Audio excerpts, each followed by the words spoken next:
नाशिक जिल्हा अनेक सांस्कृतिक आणि विविध प्रकारच्या कार्यक्रमांनी स्मार्ट सिटीच्या माध्यमातून जोडला गेला असल्या कारणास्तव मोठ्या प्रमाणात या ठिकाणी वाढ होत असल्याचं दिसून येतंय। औद्योगिक, राजकीय, शैक्षणिक आणि सामाजिक बांधिलकी असलेले नाशिक पारंपरिक महोत्सव या ठिकाणी आयोजित करण्यात येतात।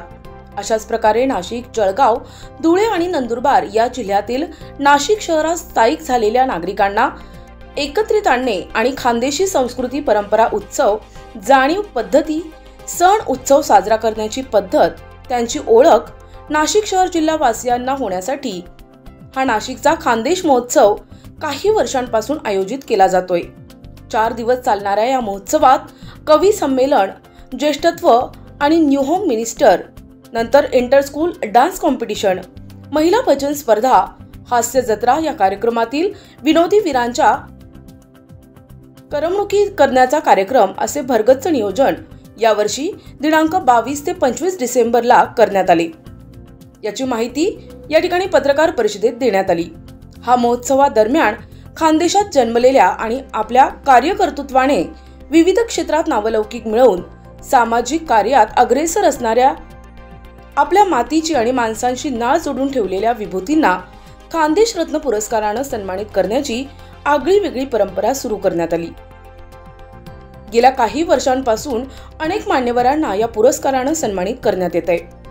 नाशिक पश्चिम विभाग विधानसभा मतदारसंघाच्या आमदार सीमाताई महेश हिरे आयोजित खानदेश महोत्सव यात दिल्या जाणाऱ्या खानदेश रत्न पुरस्काराची घोषणा करण्यात आली असून यावर्षी दिनांक 24 डिसेंबरला हा पुरस्कार दिला जाणार असल्याची माहिती या ठिकाणी देण्यात आली।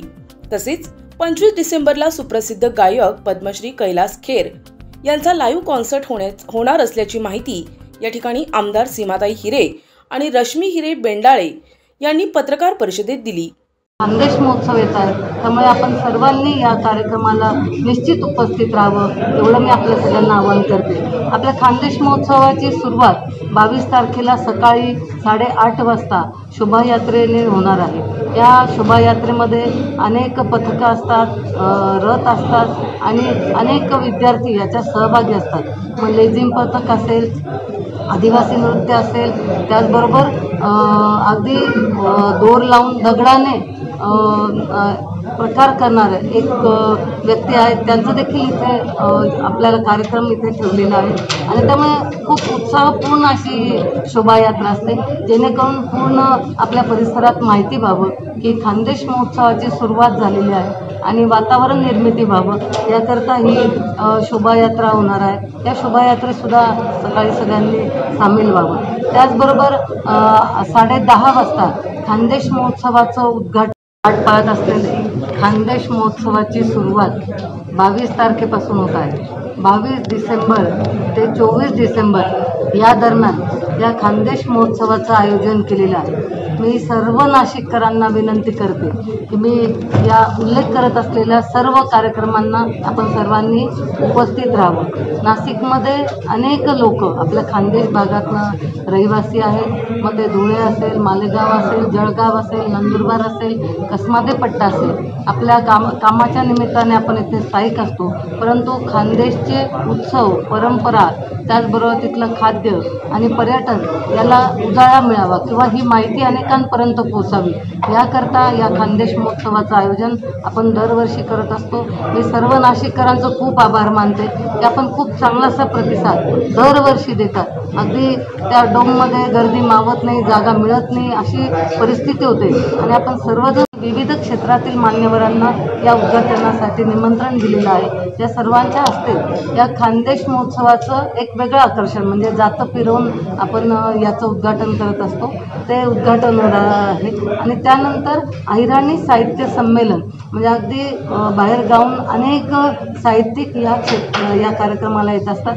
त्यांना एक प्लॅटफॉर्म दिला जातो जिथे त्यांचं साहित्य असेल, कवी असेल, ह्या सगळ्या त्यांना सादर करता येतात आणि त्यामुळे सर्व साहित्यिकांना देखील मी विनंती करते की आपण या अहिराणी साहित्य संमेलनात आपण सर्वांनी सहभागी व्हावं।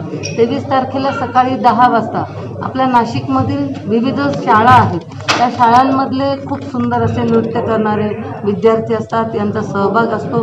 ते सर्व विद्यार्थी सहभाग घेऊन त्यांचा डान्स कॉम्पिटिशन इथे आयोजित केली जाते आणि त्यांना त्या विविध याच्यासाठी बक्षिसं दिली जातात। त्याचबरोबर संध्याकाळी खास महिलांसाठी महिलांचं प्रमुख आकर्षण आहे ती खेळ पैठणीचा, ज्याच्यामध्ये महिलांना खूप बक्षिसं जिंकण्याची संधी असते। अगदी गेल्या वर्षी आम्ही ॲक्टिवा असेल, फ्रीज असेल, अशा अनेक खूप मोठमोठी बक्षिसं या कार्यक्रमातून दिलेली आहेत आणि याही वर्षी खूप बक्षिसांची लयलूट होणार आहे। मी सर्व आपल्या महिला भगिनींना विनंती करेन की आपण या खेळ पैठणीच्या कार्यक्रमात सहभागी व्हा आणि विविध बक्षिसं त्याचबरोबर पैठण्या जिंकण्याची सुवर्ण संधी आपल्याला या कार्यक्रमाद्वारे मिळणार आहे।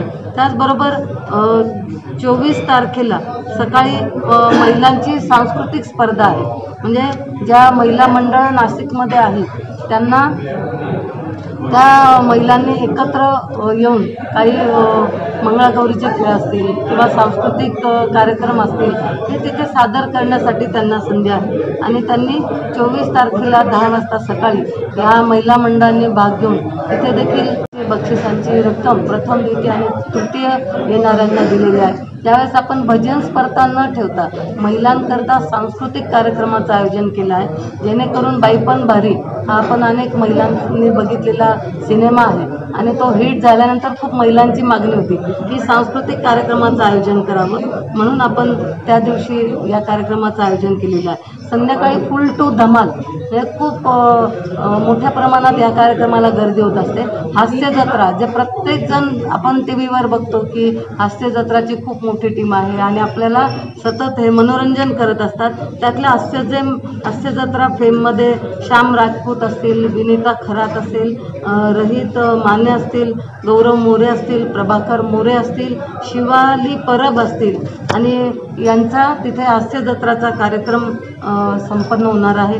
त्याचबरोबर माधुरी पवार ज्या लावणी क्वीन म्हणून आपण केलेला होता आणि ज्या व्यक्ती तिथे ज्यांनी आपलं खानदेशचं नाव मोठं केलं त्या सगळ्या प्रत्येक व्यक्तीचा फोटो त्या प्रत्येक सेक्शनमध्ये देऊन त्यांची माहिती तिथे दिलेली होती आणि त्यामुळे असा कुठलाही उद्देश नाही की नुसतं खानदेश महोत्सव नाव द्यायचं, कारण आपण जर बघितलं तर पहिली शोभायात्रा असते, नंतर अहिराणी साहित्य संमेलन असतं, खानदेशरत्न पुरस्कार असतात, त्याचबरोबर आपलं तिथले खाद्यसुद्धा जास्त करून आपल्या खानदेश पट्ट्यातलं असतं, जेणेकरून मांडे तुम्ही जर बघितलं तर खूप मोठ्या प्रमाणात मांड्यांचं स्टॉलला खूप गर्दी असते।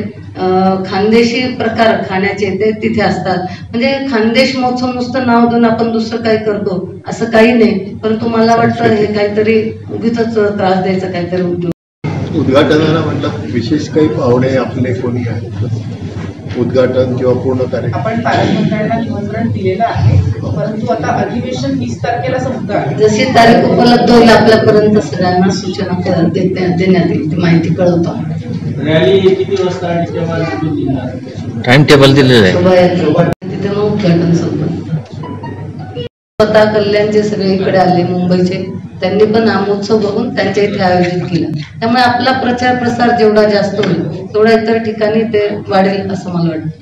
त्याच्याकडे जास्त न वळता मिलेट्सकडे वळलं पाहिजे। तर मोदीजींच्या ज्या काही स्कीम्स आहेत आम्ही सगळे मोदीजींचेच कार्यकर्ते आहेत, त्याच्यामुळे तुमचा जो डाऊट आहे तो मी क्लिअर करते की स्टार्टअप इंडिया असेल किंवा मिलेट इयर असेल किंवा त्यांच्या योजना जे काही आहेत, म्हणजे तिथे आपण आपल्या शासनाचे सुद्धा 2 स्टॉल्स ठेवतो आहोत की जिथे आपण रेशन कार्ड असेल, शासन आपल्या दारीचे जे काही योजना आहेत त्या सुद्धा आपण तिथून राबवणार आहोत। आमचा उद्देश असा आहे की जर त्या माध्यमातून आपल्याला दूरदर्शनवरून त्याच्या वेगळ्या स्टोरीज करता आल्या तर आपल्याला त्याचा वेगळा फरक पडणार। आता त्या स्टोरीज कशा डिझाईन करायच्या ते तुम्ही सांगा, मी तुम्हाला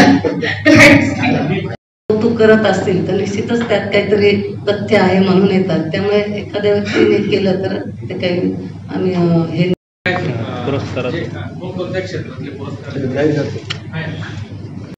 रविवार सोमवारी ते म्हणजे पद्मश्री कैलाश खेर यांचा आपण लाईव्ह कॉन्सर्ट ठेवलेला आहे आणि लवकरच आपण म्हणजे एक प्रेस कॉन्फरन्स वेगळी जर त्यांच्याशी घेता आली किंवा त्यांचं जे काही व्हॉइस नोट असेल मी त्यांना तुम्हाला नक्कीच पाठवेल.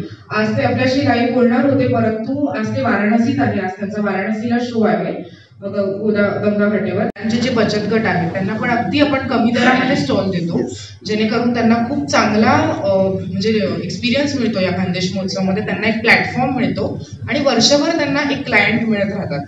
आणि तुम्ही जे सांगितलं स्टार्टअपचा विषय, मोदीजींनी जे स्टार्टअप इंडिया चालू केलेलं आहे त्याच्या अंतर्गत आपण 3-4 युवकांना पण स्टॉल्स दिलेले आहेत. आत्ताच जसं आपण सांगतो की आपलं म्हणजे इंडियाचा कल सध्या आपण इथेनॉलकडे वळतो आहोत किंवा ई-बाईक्सकडे वळतो आहोत, तर त्याची पण आपण तिकडे जागृती केलेली आहे. त्याचबरोबर हे आपण मिलेट इयर मोदीजींनी डिक्लेअर केलेलं आहे. मिलेट इयरचा सुद्धा आपण ह्याच्यामध्ये सहभाग घेतलेला आहे. जास्तीत जास्त आपण खानदेश भागामध्ये जसं बघतो आपण ज्वारी बाजरी तर आपण असंही वापरतो, पण त्याच्या व्यतिरिक्त भगर असेल, राई असेल, ह्या बाकीच्या ज्या गोष्टी आहेत त्याचा पण आपण स्टॉल स्वतंत्र ठेवून तो सुद्धा मोफत ठेवलेला आहे की फक्त लोकांना त्याच्यामध्ये जागृती व्हावी. त्या मल्टीग्रेनच्या भाकऱ्या थालीपीठ आपण तिथे लाईव्ह बनवणार आहोत की लोक. मागच्या वेळेस शंकर महादेवन यांचा कॉन्सर्ट होता, तुम्ही सगळेजण होता, खूप चांगला झाला होता. आणि यावर्षी पण कैलाशजी आहेत, त्यांचा पण तुमच्या सगळ्यांच्या सहकार्याने चांगला होईल यावर्षीचा खानदेश महोत्सव, असं मी तुम्हाला सगळ्यांना प्रार्थना करते. परत तुम्हाला रिक्वेस्ट करते की चांगलं सहकार्य तुमचं राहू द्या.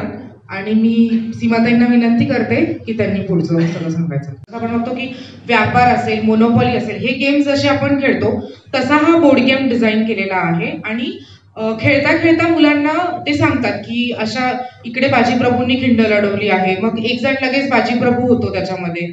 आणि त्या खेळ समजता इतिहास पण त्यांना समजतो. हा खूप एक वेगळा उपक्रम आहे जो आपण यावर्षी ऍड केलेला आहे. जिल्हा प्रतिनिधी Pravin Netawane sir, KVR news, Nashik.